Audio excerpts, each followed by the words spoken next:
Joe, good morning. Good morning, I'm very Mr. happy Lagadec. to be here with you In London. for the first time in London. Generally, it is in Ottawa.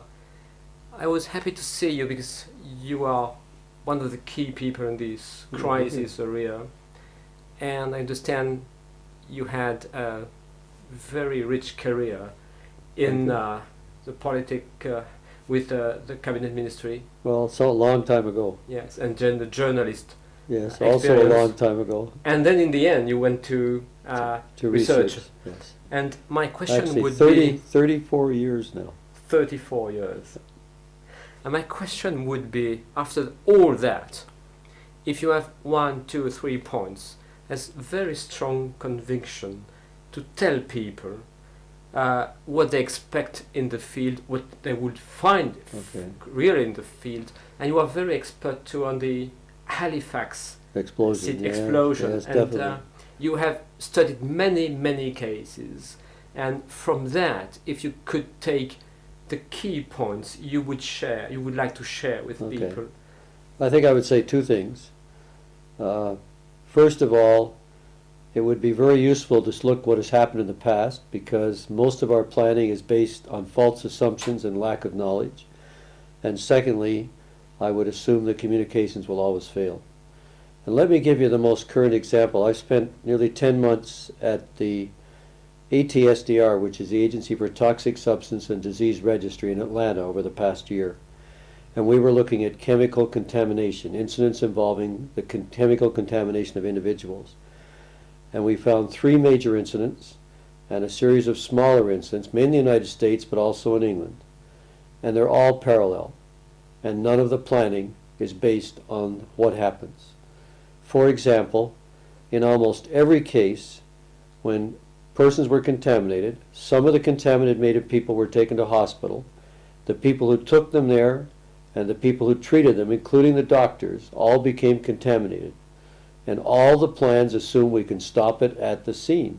And not once did we find an incident that was handled at the scene. So all of our planning is based on false assumptions. And our assumption is we have to start differently. Now the problem is, if I see you and you're not well, and I try to help you, and you're only sick or injured, no problem. But if you can carry a contagious disease or you're contaminated, I will be infected. So what you have to do in these cases, as soon as somebody realizes what's happened, such as the hospital, they have to alert the public, because there are people driving cars who may crash because of contamination. And before you say that's a silly idea, let me tell you that air ambulance and ambulances in the United States lost their way to the hospital because the drivers became affected by secondary contamination. So clearly we need very fast public warning systems saying, if you're helping somebody, open your car windows, slow down, you may be at risk, we know you're trying to be helpful. Now you can only do that if you have a good network of communications, if you have an understanding what message to do, and if you have public education. And all of these things have shown up in previous incidents. One of my favorite incidents is Mississauga, Ontario, which I'm going to forget the date, but I think it was 1979, when 1987, sorry, 1987, 77. Was it that long ago? Wow. Anyway, the Peel Regional Police Force did a superb job because they followed the basic rules for communication. Number one is you must tell people what the problem is. There's no point in saying danger, doesn't mean anything. In fact, that 9/11 is a classic, when the U.S. pilots went out to sea looking for Russian missiles, not realize they were hijacked aircraft. You've got to tell them precisely what the problem is. Number two is you've got to tell them precisely what to do. Number three is you have to say who you're talking to. I am telling, in Mississauga, they would actually show on television the streets that they were going to evacuate. Number four is you have to have the same message come from all possible sources. And they did that as well. And the last thing is, ideally, that the message is based on previous public expectation, that people know what to expect and are prepared to react. And in Mississauga, because of some previous evacuations, the people had heard that. So it's possible to have good communications in crisis, but it's only possible if all those elements are there. And a lot of us still have this totally irrational idea that somehow we're going to panic people. Well, J.S. Hurst, I don't know how to pronounce his name, one of the earliest people in the field, a Canadian, did research in the 1940s. And the basic conclusion was the worst thing you can do is not be clear. It's confusion that causes people to get upset, not the truth. As we know from wartime bombing studies, people can handle incredible problems, providing they're told the truth. So I think it's very hard for us to understand that.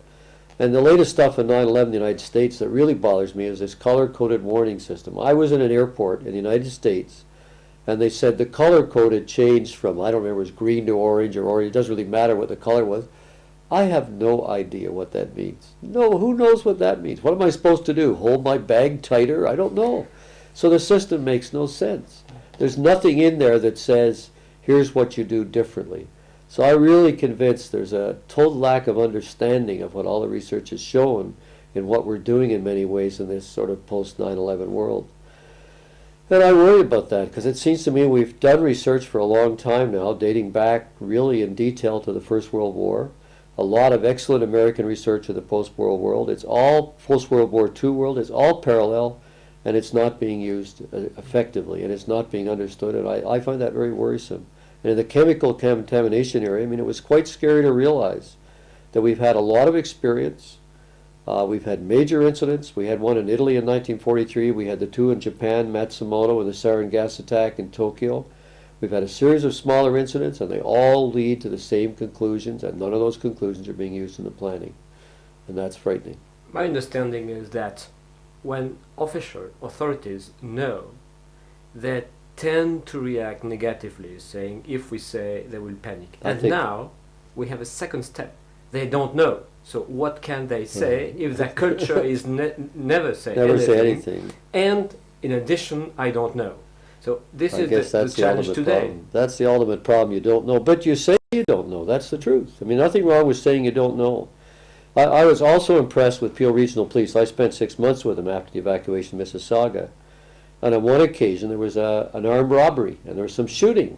And the media called immediately. And the police officer said, "Oh, what have you heard? I don't know what's going on. And by implication, I'm sure not going to stop police officers in the middle of shooting. Are you going to the scene?" he said to the reporter. The reporter said, "Yes." He said, "Fine, I'll meet you there, and by then we'll have some information." And in the wake of a tornado or an earthquake or a 9/11, it seems to me the first thing you must say is something terrible has happened, and we don't know yet the details. And as soon as we do, we will share it with you. There's nothing wrong with that. Ignorance is a perfectly acceptable statement in the wake of an unexpected event. Now, the other thing that I've learned you can say is we have a plan, and we're following it, and very soon we will gather information. But if we think of mass casualty incidents, which are the best example, the evidence is overwhelming that in a widespread destructive incident, such as the Halifax explosion, the bulk of search and rescue will be done by the survivors. The bulk of transport to hospital will be done by survivors. The bulk of initial medical care, whatever first aid, whatever, will be done by survivors. So the fact is, no one in the community in a position of authority, whether it's the hospital system, the medical system in total, police, fire, ambulance, whatever, none of them will know what's happened. So it's perfectly obvious they won't know. It will take them time to catch up. So given that, we have to assume ignorance. And given that, we have to be willing as officials in a community to say, look, the way things happen, we understand, but we can't possibly tell you all that's going on at first, but we are doing certain things to play catch-up. For example, in the case of mass casualties, we also know the bulk of the injured will go to the nearest hospitals because they're driven in private vehicles. That means as the more seriously injured are gradually extracted, and now we have paramedics and firefighters involved, they can send victims to other hospitals. Eric Ofterheide, whom I've worked with in the States as an emergency physician, and I realized in the United States there's a special problem. Because of racial incidents, hospitals cannot turn away patients. So that means if the nearest hospital is getting the least injured and decides we better send them elsewhere to make ready for the more seriously injured to come later, the law says they can't do that. But we said, okay, what can you do about that? And Eric came up with an idea, and he said, we know roughly where the impact area is. We know roughly the directions victims are coming. If we set up a roadblock between the impact area and the hospital and triage at that point, we can divert people legally. So here's a solution which meets U.S. law because it understands U.S. law and it understands the research which could solve the problem and keep the nearest hospitals open for the more seriously injured. So I'm also convinced, I think the third thing I would say is it is perfectly possible to plan sensibly if you understand what's going to happen. And it's perfectly possible to tell people why you did things if you understand what's going to happen, because your behavior will, in retrospect, look rational. You know, I was amused. I don't remember the 1998 ice storm in Canada. Mm-hmm. And the province of Ontario had an emergency plan, whatever, and so on. But a couple of things happened that amused me highly. First of all, there were 65 communities declared an emergency at the same time. Well, nobody had planned for that. On one occasion, a man used his mobile phone to phone the province and say, I've just come from a community that has no communications. They asked me to phone you when I got a hold of a phone that would work and tell you they have a problem. So that's beyond planning. You can't possibly plan for that level of impact. But the second thing that really amused me, at that time we had a provincial power system known as Ontario Hydro. Now it's been changed and privatized since the ice storm. Nothing to do with the ice storm, it's just happened. And Ontario Hydro would report to the provincial command post how many outages, how many power problems existed each day. And the third day, a not too well-informed man said, I assume, this is to Ontario Hydro, you're telling us about all the outages. Oh no, they said, the private companies don't talk to us.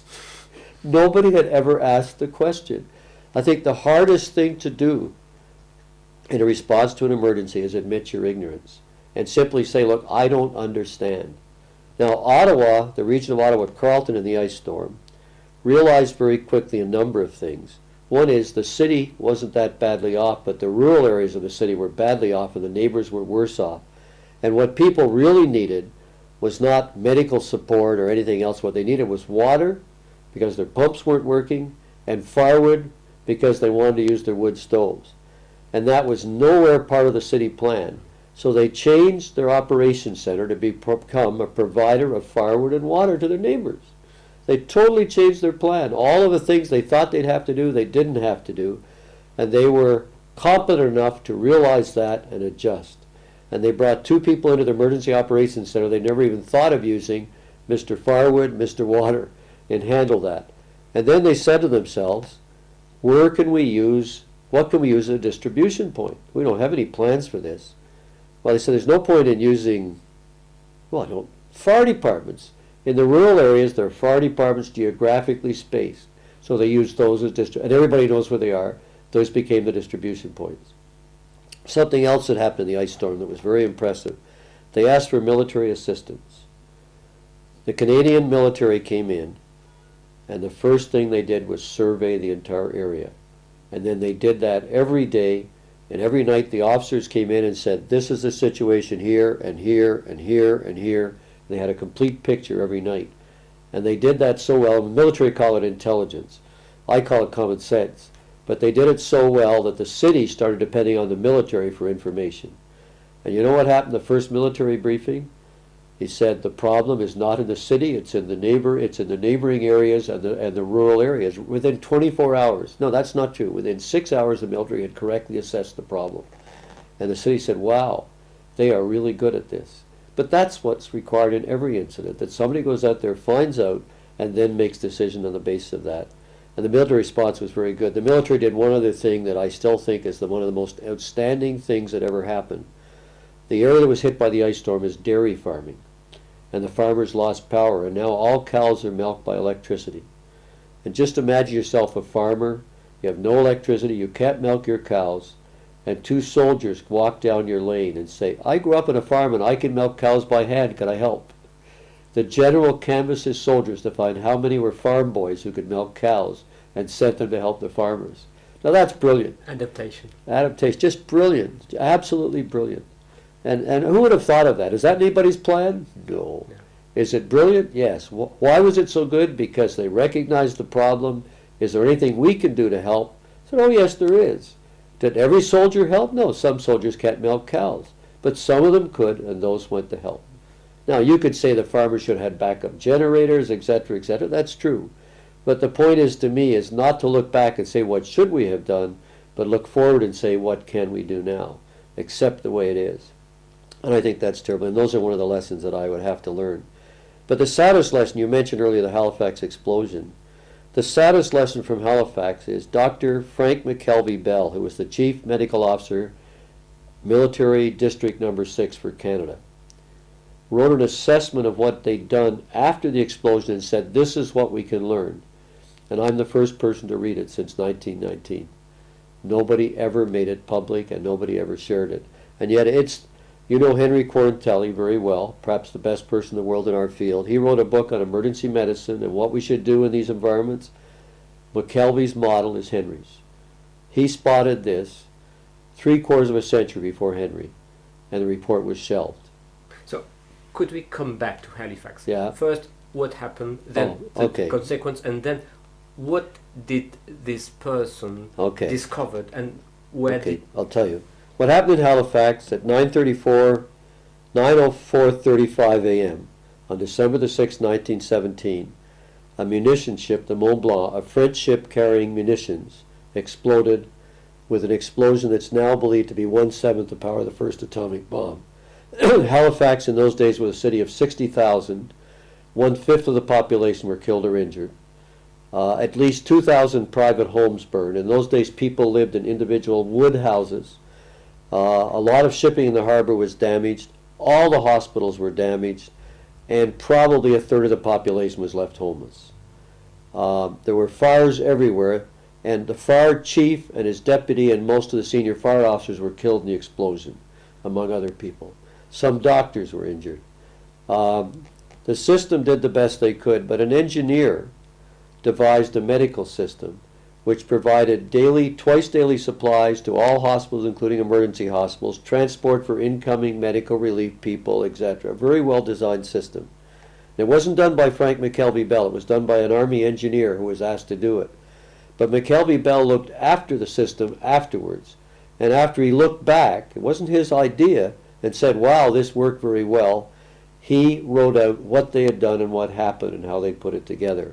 And what they'd done is create this brilliant system that even included daily inspection, twice daily delivery of supplies, billeting of outside doctors, rotation of medical personnel as required, and they even set up the north end was the impact area, and of course the blast is in sort of a circle. They put up medical treatment centers in a semicircle around the impact area so people wouldn't have to walk too far to get their bandages changed, whatever. And they called for outside help of the kind they needed. And it's a very well-designed system. Now, it doesn't include transport of casualties. There were no ambulance service at that time. And by the time the system got to operate, people were either dead or they were in hospital and dying. And a lot of people still died. They didn't even have an x-ray machine in Halifax. But the system, the coordination, the planning, the movement, etc., was so well done, and that's what shows. And they brought medicine to the people instead of people to medicine, which is exactly what Quarantelli says is done in major events like a papal visit or a rock concert. He said it should be done in disasters, and it's not done. And yet it works well in other types of incidents. It should work well. And Bell saw that. And it's quite an amazing book. He also, by the way, wrote a novel called Romance of the Halifax Disaster. And one thing that will quite intrigue you, he recognizes the role of women. And he talks about, now he'd been at the front in France during the First World War, and seen the nurses in action. And he'd come to respect what they did.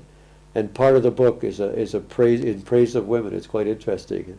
At that time, male doctors weren't exactly cheerleaders for women, but he had already decided women can play a very important role. Something else that happened in Halifax, which is absolutely brilliant, a woman who was also married to a physician but head of the St. John ambulance, decided they should do a canvass of the impact area, but they did two things. They went and asked people, what do you need? But they also told people, here's what's available and where you can get it. They actually did in and out. They went back the next day with more information. And they did that in a blizzard, because Halifax, in the wake of the explosion, was hit by a ferocious blizzard. And it was brilliantly done. And very interesting story. The response is very good indeed. And the day of the explosion, in addition, they had no plans.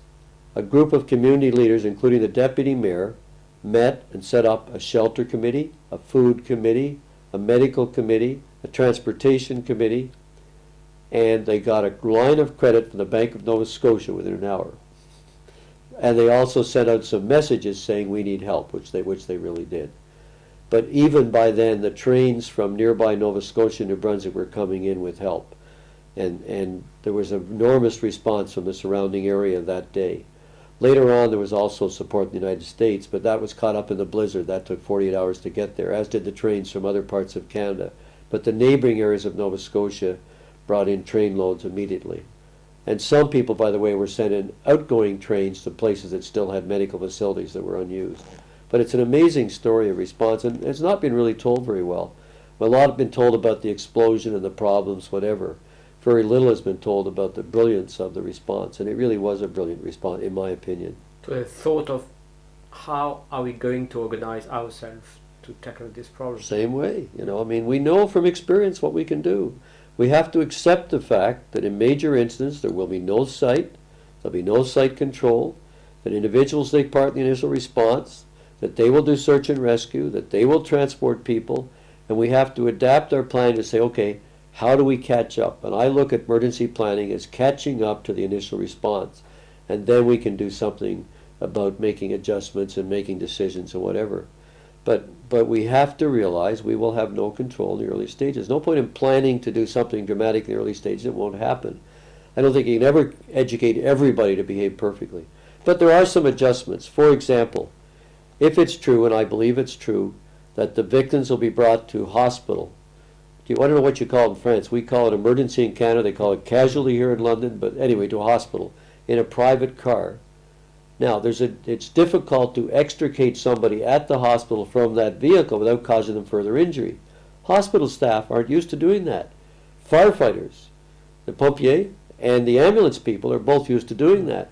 They should send their first vehicles to hospital emergency, not to the site, because then they can perform a useful function. Nobody does that. It's perfectly logical.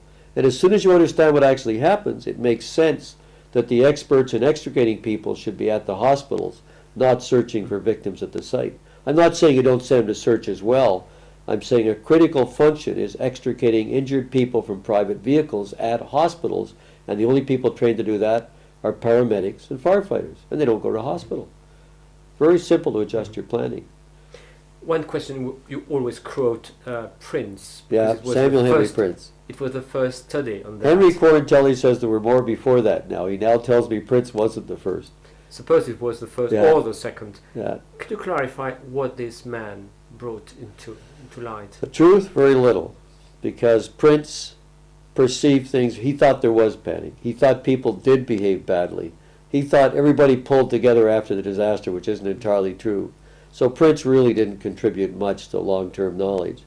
What he did show is the impact of these events and that they are worth studying and that we can learn from them. But I don't think his lessons are ones that have stood the test of time. He did say that information flow was very rapid, and that's true. In fact, I got quite fascinated. I don't know if you know the research on how information spreads, rumor studies. Yeah, you worked a lot on that. Okay, that was the way I got into this field. Yes.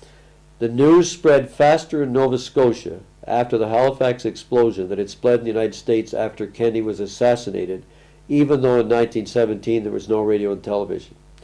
And there were two systems that made it work. One was the railway telegraph. All of the railways were linked. I don't know if you know, railway telegraph is a circuit, like Halifax connects to Truro, which is about 160 kilometers away. To send a message, I break the circuit, and everybody in that loop hears the message. So as soon as a message comes from Halifax to Truro, everybody in between, in places like Stewiacke, Shubenacadie, hears the message. When Truro sends a message to Moncton, everybody in between hears the message. As soon as a message came out from Halifax, every station heard the message. The station operators told the local storekeeper in every small town. The storekeeper's wife ran the telephone system, and in those days they had a party line. Everybody in the rural area listened on the line. As soon as the storekeeper told one person, everybody heard it. The news, we had incredibly high-speed communication systems then. They just weren't understood. They weren't radio and television. They were telegraph and telephone, and it worked amazing. I interviewed an old lady, she's old now, who said she'd heard it on the party line. She just happened to be listening. The fact is, everybody listened in to see what their neighbors were saying, and it worked very efficiently. And then everybody passed it on, and I was able to talk to children who either learned at school or learned when they came home from school, which was 3 hours, which is faster than Kennedy assassination speed in Nova Scotia. So And what is party line, you say? it's a telephone system in which you and I and our next door neighbor and the person further down and the next farm are all the same phone line, and we each have our own ring, but we can all listen in at once. And it's called the party line. It doesn't exist anymore, but rural phones used to be all party line. And the town, you said Truro? Truro is Truro, Truro, Yeah. Truro, Nova Scotia. Mhm. It's the next rail junction to Halifax. Mhm. And it sent the first relief train into Halifax the day of the explosion. But and they also handled several hundred victims that were brought out by train to Truro, because the railway goes Halifax, Truro, Moncton. Rail lines, trains can't leave tracks, so it's very easy to trace rail travel. Unlike highways, there were really no good highways in those days. So in your job, research job, you very often studied how information goes from one person to another. Yes, I did that in my early days. That's the way I started. I used to Yeah. study that. And probably what you discovered was that unconventional data do not go through conventional.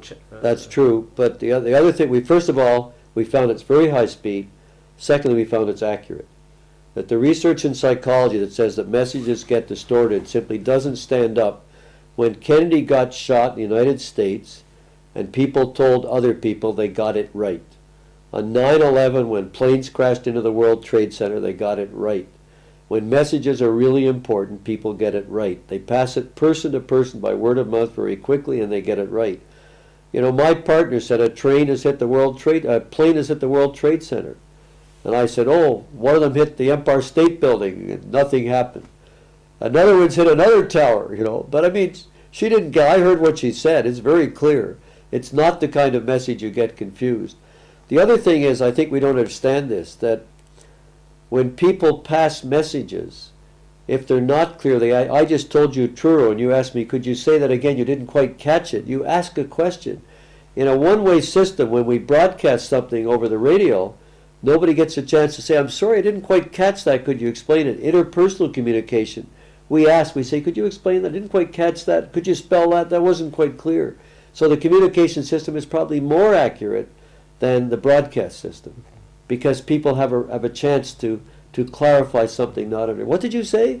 Kennedy shot? What do you mean shot? He was shot. Somebody shot him with a gun. Yeah. Oh my goodness. Kennedy was shot. If the message isn't clear, you ask questions. On radio or television, you can't do that. There's no interactive. I mean, I know there's hotline radio, people phone in, but essentially it's a one-way system. Mm-hmm. Personal communication is a two-way system with interaction and clarification. It works very well. A case you studied very well too was the Edmonton tornado. Yeah. And was very striking in this case with that the fact that nurses communicated between themselves and not through the Well, there are all sorts of private networks. In fact, I won't talk about Edmonton. Let me talk about the Darwin cyclone. One thing that was in Australia. This Australia, Cyclone Tracy destroyed 97% of the houses of Darwin on Christmas Day. I can't remember the date, 1970 something. I don't remember the precise date. What was I going to say about Darwin? Oh, first of all, the communications nets in and out of Darwin worked extremely well. But the response systems worked well too, but it was individuals helping individuals. What's really interesting about Darwin, nobody came to the hospital for 3 hours. The roads were all blocked. There are no pictures of that because nobody could take pictures because they couldn't move. So medical people operated in their own neighborhoods because they couldn't go anywhere. And the first ambulance to reach the hospital didn't have any patients. It said, quick, give us some supplies to take to the people who are operating in their neighborhoods. So Darwin is a classic example of how a system can work efficiently even though it wasn't part of the plan. It's a very interesting example. And I got fascinated by Darwin. Also, there are no records in Darwin. But I was able to put together a series of meetings by local people who met and made decisions about what to do. And one of them, for example, was they're in the tropics, they have no power, it's terribly hot, let's bury all the dead right now. Stink of bodies is not going to add anything to this. We know what killed them, let's just bury them. Another thing Darwin said, they were relieved when the phones went out because people kept calling us, what's going on? And during the cyclone, you were hiding under a table or in a cellar or in a bathroom. You didn't know what's going on, you just wanted to live. And everybody kept, what's happening? And a policeman said, I don't know, the building's shaking, goodbye. So communications is pointless. But in the town, the word-of-mouth communication worked very, very effectively and very efficiently. And bit by bit, they put it together. But the external links were there. There were fax systems, radio, whatever. But again, television, this gets very funny. It was Christmas Day, and the Pope was broadcasting his Christmas message. And one of the officials went to the television tower, and he could see the Pope, but he couldn't talk to him. And he kept thinking, if only I could tell you, Your Holiness, we need help. But there was no external link, it was just incoming link, which is not much point. And again, it's an example of how the broadcast media sometimes perform very, very little use because they're a one-way communication system. Darwin, of course, had hundreds of injured, some dead, of course, but most of them were transported by private vehicles, and a lot of them were dealt with in the neighborhoods. Again, not the way we see systems. And the hospital, which had good planning and was ready to receive victims, just didn't get anybody because there was no way to travel. And I mean, that again, it's a very interesting reality and information. We did one study in a small town in Canada, Port Alice, where there is no radio and there is no tel. Port Alice, British Columbia. It's on Vancouver Island on the west coast of Canada, right on the Pacific Ocean. On the British Columbia is the mainland. Then there's an island, and this town is on the west coast of the island, which is the Pacific Ocean. And all communications were word of mouth, and it worked very efficiently. And everybody in town learned very quickly. Some use of the telephone, some direct personal links, but all of it very high speed. Again a hurricane? No. This was a mudslide. Mudslide. It was threatened the town. And by the way, this is a funny story, but it's a classic example of how we don't learn from the town. The Aboriginal people who lived there called this town Rumble Beach, and rumble is the sound of a mudslide. They knew there'd be mudslides in this town. But the European settlers came in and paid no attention to the Aboriginals, and then they got hit by mudslides. There were actually 3 the day of that we did the study. But again, high-speed, word-of-mouth, effective communication. And everybody in that town really knew that there could be threats. And, I'm very impressed by individual response in these incidents and how well people cope. I'm like most researchers, I'm not impressed by official response, and I'm particularly worried because officials refuse to understand the research which shows how good the individual response will be and how quickly people will do what needs to be done as best they can do it, and don't understand that that changes the community and requires them to adapt to what's happened. It's very easy to handle a plane crash at an airport, or a train wreck on an isolated area, or a car accident because it's in one spot, you can control it, whatever. It's a very different world when you have a tornado or an earthquake or a flood or a mudslide or whatever, or a widespread destructive event such as the ice storm. Who can plan for an ice storm that will require 65 communities to declare a state of emergency at the same time? Ontario had 2 liaison officers that go to communities with emergency. So which 2 do they send them to? I mean, it's a very different world. And the power lines are down, people have no power, therefore they have no water, they have no sewage, whatever. And Ottawa also discovered in the ice storm, which is very interesting, that they set up shelters. Nobody went to shelters. I think the most people, Ottawa's a city of, 1.5 million, 400 people stayed at a shelter at the most, and I think they were all homeless, always homeless, not the normal homeless. But people did go to reception centers to get a hot drink and watch the news to see what they were saying. So the region correctly decided twice a day, morning and afternoon, not evening, not early morning, to give them advice. Boil your water, here's where you can get firewood, don't use a camp stove inside your house, etc., etc. And they did that twice a day while the people were congregated at these centers where there was, in fact, power and television. And it worked very well. Adaptation again. Very fast adaptation to what was really happening and a very clear understanding of what was happening and changing the plan to suit the system. The other system I studied that was absolutely brilliant, on September the 11th, 2001, the day of the terrorist attack, as you know, the United States closed its airspace and ordered all U.S. flights to land immediately. Now, some flights coming from Europe turned back and went back to Europe, but the bulk of them landed in Canada. And Canada took most of them in Newfoundland. And Gander, Newfoundland, which is a town of 10,347, took in 6,600 passengers that day and did a brilliant job. Now Gander has a plan for diverted flights. If a flight's diverted over the Atlantic and comes into Gander, a private company looks after them. If it's an unruly passenger, they call the police. If it's a sick passenger, they call ambulance. If it's a mechanical problem, they arrange for transportation and put them up in hotels. Gander has 900 hotel rooms. The municipality decided to declare a state of emergency and took over the hotels and saved them for air crews so they get proper rest when the planes are ready to go. Then they asked the province to designate shelters. They took schools, churches, community halls, whatever. And then they discovered they had no transportation. The school bus system was on strike and there's no transport in Gander. So the drivers volunteered to stop the strike to handle the evacuees that were arriving by air. The fire department didn't have any other emergencies, so they ran the bus system and decided where to send people. There are a lot of summer camps, church camps run by the Salvation Army, the Anglican Church in Gander, where you go out in the summer, live in a lake for a while, paddle a canoe. Since it was September, these camps were still open, but nobody was there. So they used them first. Then they used churches and schools. They found a place for everybody to stay. The Salvation Army ran a food service. The local hostels were run by their own people.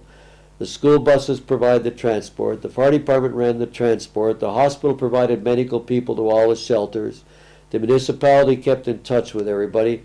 Everybody did their own job and kept in touch with everybody, and the system worked extremely well indeed. Now they had one asset, and that was because it was a terrorist threat, and they weren't sure if any of the planes at Gander also had terrorists. They unloaded them one plane at a time, slowly, and checked them out. So that meant the influx of visitors came in very slowly. But they did a brilliant job. And I must say the people on the planes behaved very well too. But they also learned quickly what the problems were. While the people were still on their airplanes, and some were kept on the planes for up to 36 hours, there were two major problems. They wanted water, so they provided that. They wanted medication because they didn't have it with them.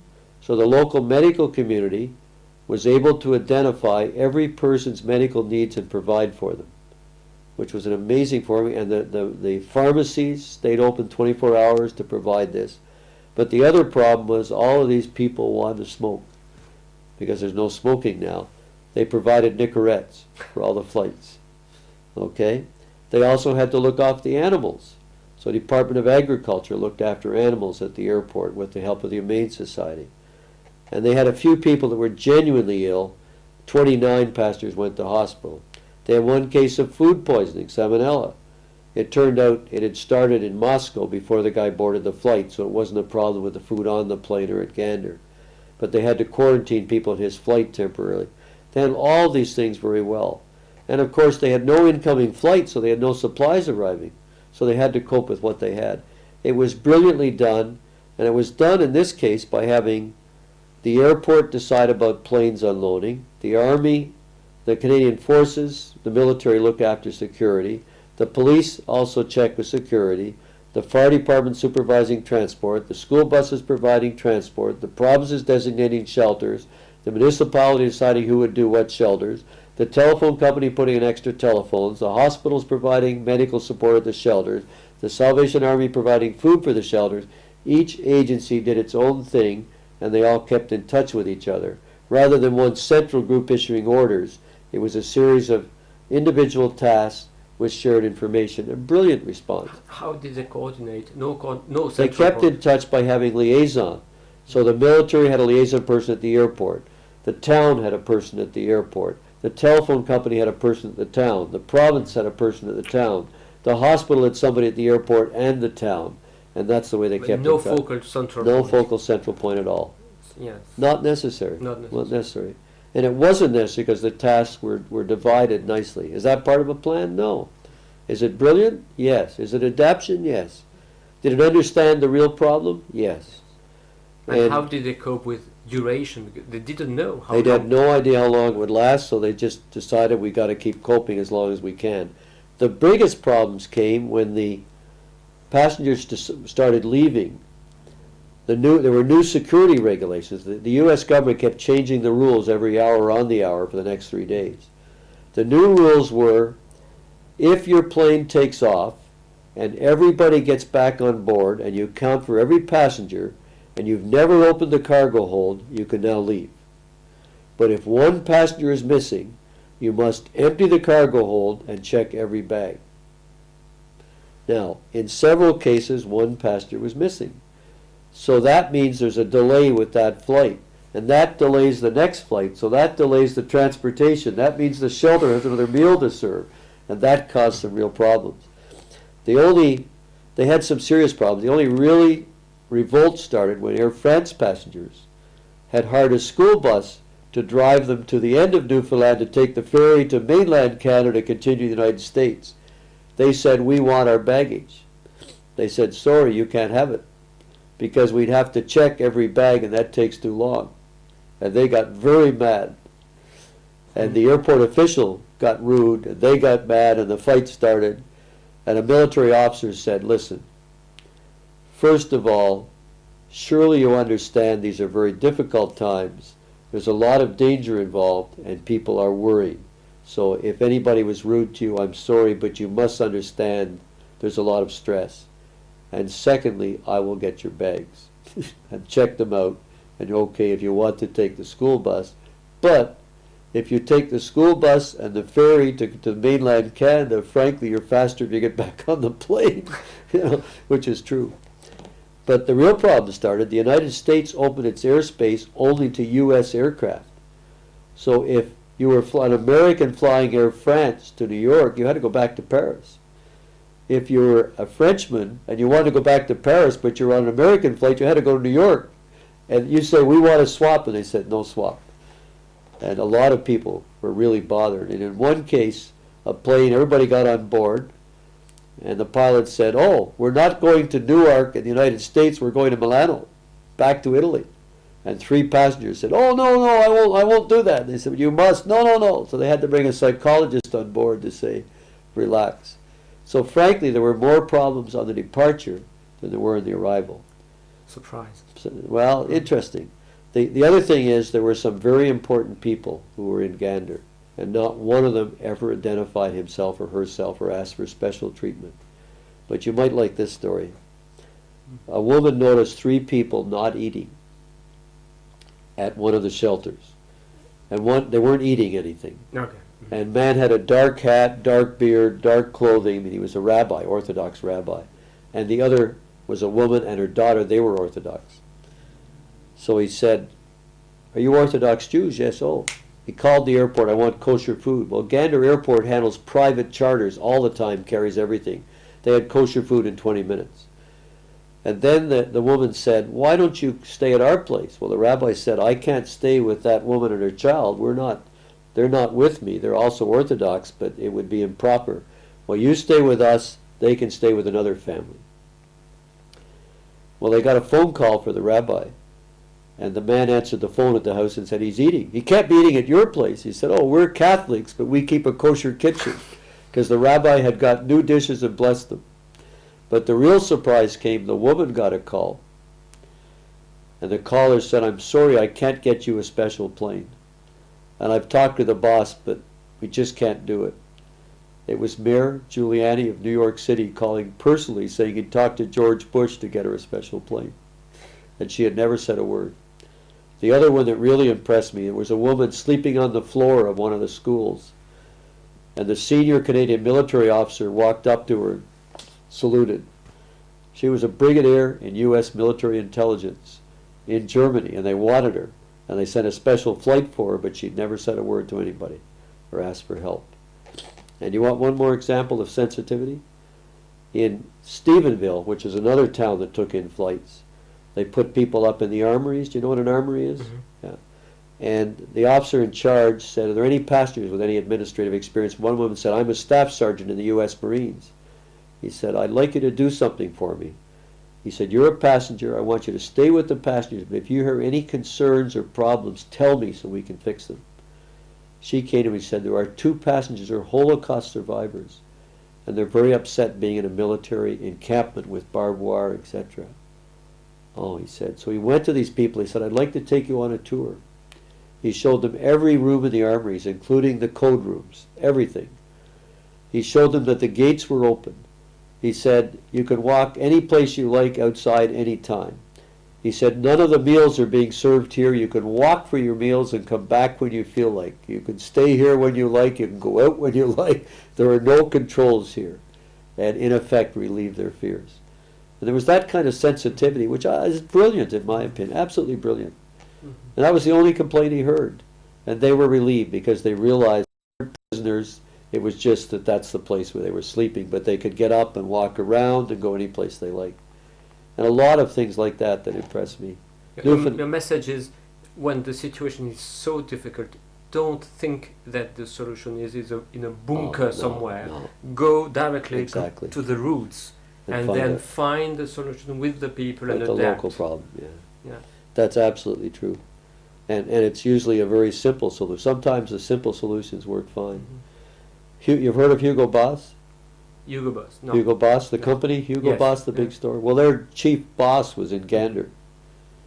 And his store in St. John's drove to bring him some extra clothing and offered to take care of him. And he said, no, I want to stay with my passengers. But he said, you can leave me the underwear you bought because I really don't like Walmart underwear. So he accepted the underwear, but refused to leave. He wanted to stay with the group because these groups became quite close. They shared an experience. It's strange because I heard many stories of people from parliament or ministers asking from their cell phone some special treatment to be delivered from difficult situation. But not in Newfoundland, not in Gander, not elsewhere either, as far as I know. Mm-hmm. I did the study in Goose Bay, Labrador, Stephenville, Newfoundland, Gander, Newfoundland, St. John's, Newfoundland. And no special treatment anywhere I knew. There were a few security concerns, none of which turned out to be true, but the most dramatic was a very sick woman was taken off an aircraft in St. John's and taken to hospital. And they had a very small command post. So the health person called the hospital to see how this woman was. She's not here. Not there. No, they left. Well, where did they go? I don't know. They called a taxi. They just left. And you know, her husband was asking where he could get some electronic equipment. The police are listening to this. What happened? Where are they? Well, it turned out she was very ill. She was dying. The electronic equipment was batteries for the device feeding her medication to stop the pain. It was all true. But for a moment, they were very scared. But the other one that was most dramatic was in Gander. The passengers in the Roman Catholic Parish Church in Gamble, which is near Gander, a small town, wrote thank you notes on a board and left all of these thank yous for the people in the church. And one of them said, Yahoo, Osama bin Laden. And the pilot saw it and called the Royal Canadian Mounted Police and said, I want you to find who wrote this, and I won't fly until we get this person off my plane. So the police said to the passengers, who wrote this? And I did. We'd like to talk to you. What's this all about? He said, I was so upset by what happened on September the 11th, the terrorism attacks in the States. The last 3 days I've been so impressed by Newfoundland and the people and the way they looked after me, and all these caring people cared for us strangers. I felt the world was a good place after all. I wanted to thank the man who made it possible. The police told the pilot, look, he may have been stupid, but you know, he's not a terrorist. But I won't fly him anyway. So they had a long discussion.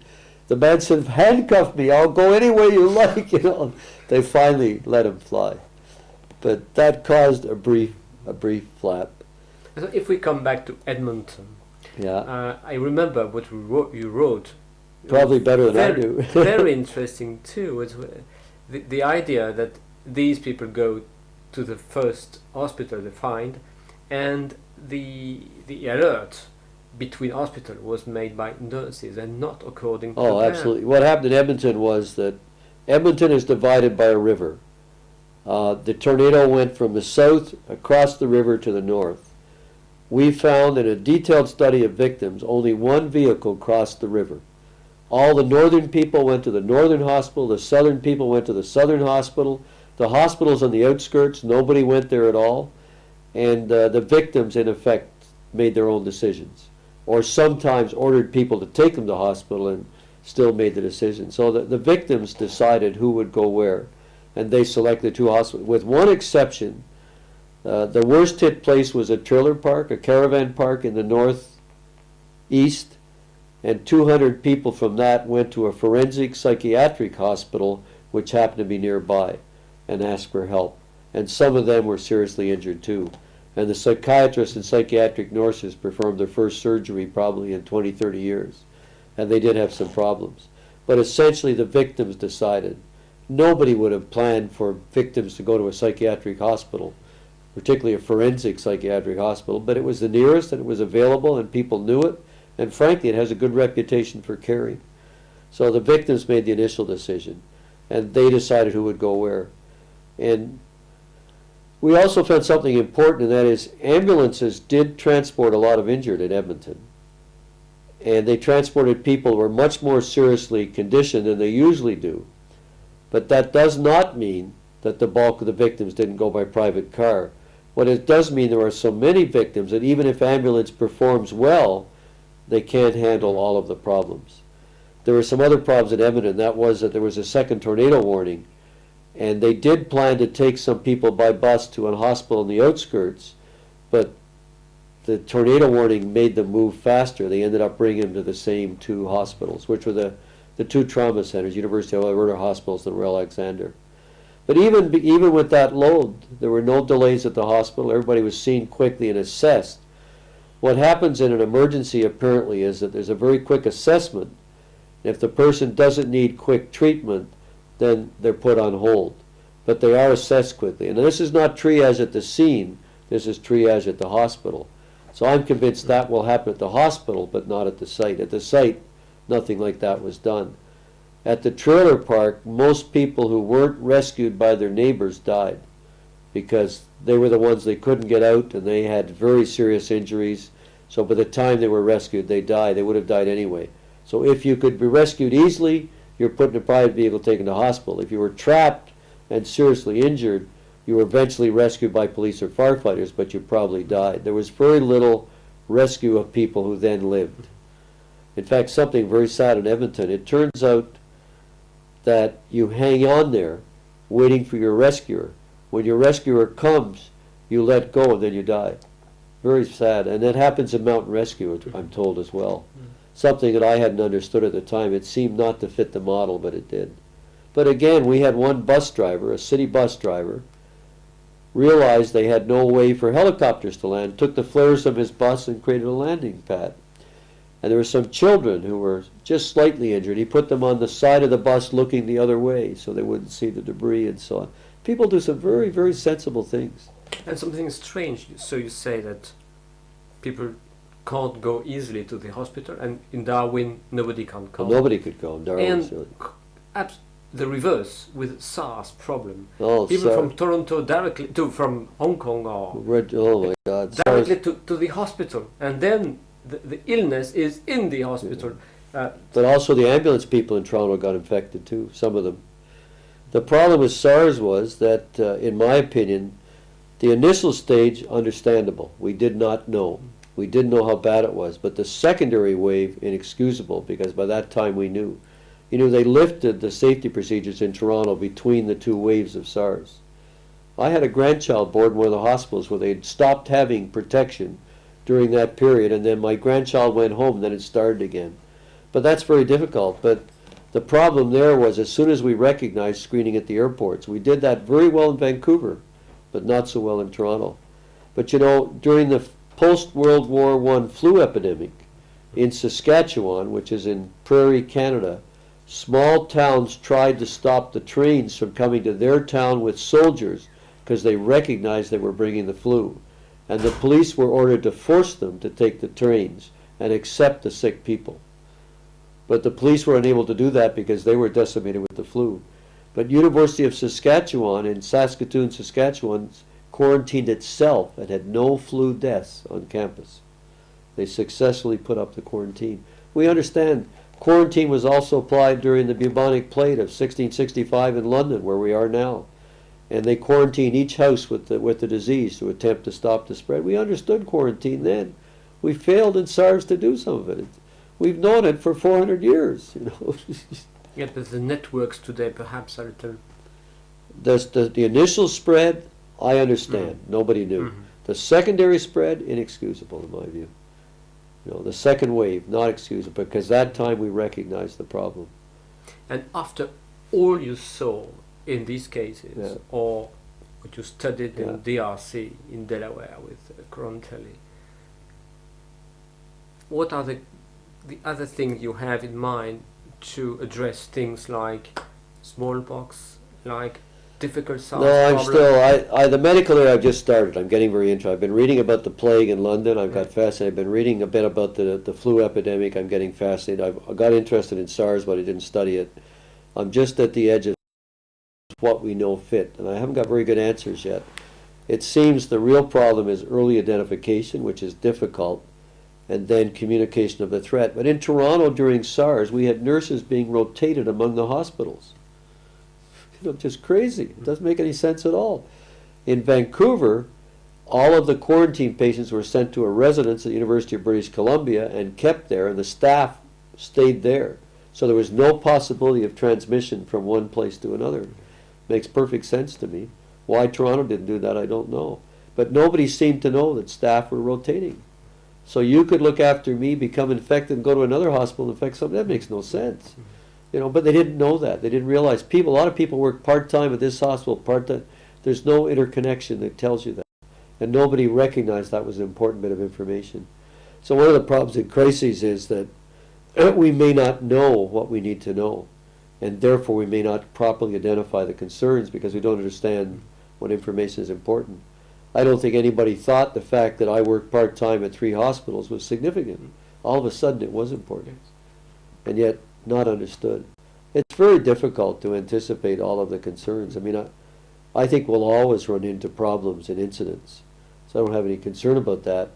But as you've said, and I agree, the adaptation is surely the key. It's having the ability to recognize and adjust to the situation as it arises. But in the disease area, I'm still, you know, a long time ago, Patrick, you told me about the tainted blood scandal in France. Yes. We hadn't had it in Canada then. We've had it worse than you did. I watched it all unfold. And I remember what you told me. You asked me, have you done anything? And I said, I don't think we have a problem. Well, I was totally right. I didn't know. And we weren't learning from others. And I think it's very important that one of the things we learn when something happens is, do we share it with everybody? And the answer is we don't always do that. And your light is flashing. That must be the end. How is that? Okay. So, Joe, in conclusion, if you have... Well, there is expertise out there. People like myself, people like yourself, people like Corontelli. There's a lot of people that know now. It is possible to understand what will happen. It is possible to learn from the past. You know, if I were a prefect or a mayor in a community, I would probably go to a home for senior citizens and say, tell me what's happened here over your lifetime. And then I would try to learn from that, because I think we can learn from the past. And I see nothing in the current incidents that's any different than it's been in the past. I mean, I think we know the answers, we're just not applying them. So I think it's perfectly possible to learn, and there are knowledgeable people out there. But then I also think you have to recognize the fact that emergency response is adaptation and catch-up, that it will not happen according to plan, so you must have a plan that allows you to adjust. And the critical point, of course, is to gather information about what's happening and make decisions based on that. So the purpose of an emergency operations center is not to run something, it's to share, it's to gather and share information. It's a place where people come to understand what's happening. And I mean, that's critical, that you must gather information. On the basis of that, then you can decide who should do what. And that's difficult, because in the short run, what's happening is informal, and it takes time to understand that. But I think it's possible to learn. I think it's possible to adapt. I don't think it's possible to control. I don't think it's possible entirely to anticipate. And, you know, I found one interesting comment once that somebody behaved extremely well in responding to a crisis. And he'd been on a lot of exercises. And everything got confused in the crisis, but he handled it very well. And he said, the exercises taught me that confusion was normal, therefore I wasn't upset by it. I thought that was a very good lesson. Yeah. Confusion is normal, so we should adjust to that. Tell you one thing about New York City that people don't know. They had an exercise just before 9/11, and the mayor took part and performed extremely well. So guess who performed well in the aftermath? The mayor, because he had been in on an exercise. He'd ask all the key questions. But New York City on 9/11, as Quarantelli and Tris Wachendorf and one of the others, I forget his name, have shown, the day of the attack, more than 200,000 people were evacuated by boats from lower Manhattan. And that was entirely not part of the plan. It's in nobody's plan. It's the biggest evacuation since the British and French armies evacuated from Dunkirk during 1940. And it was very successful, and there were no injuries and no accidents. And it was all an adaptation to a need, not anticipated. And yet, ocean-based response is common in disasters, but nobody, I think I'm the only one that's ever studied it. We could have predicted it would be useful, but nobody thought about it. But it happened anyway. I don't think the mayor even knew it happened. Brilliant adaptation. Brilliant. Thank you, Patrick. Thank you.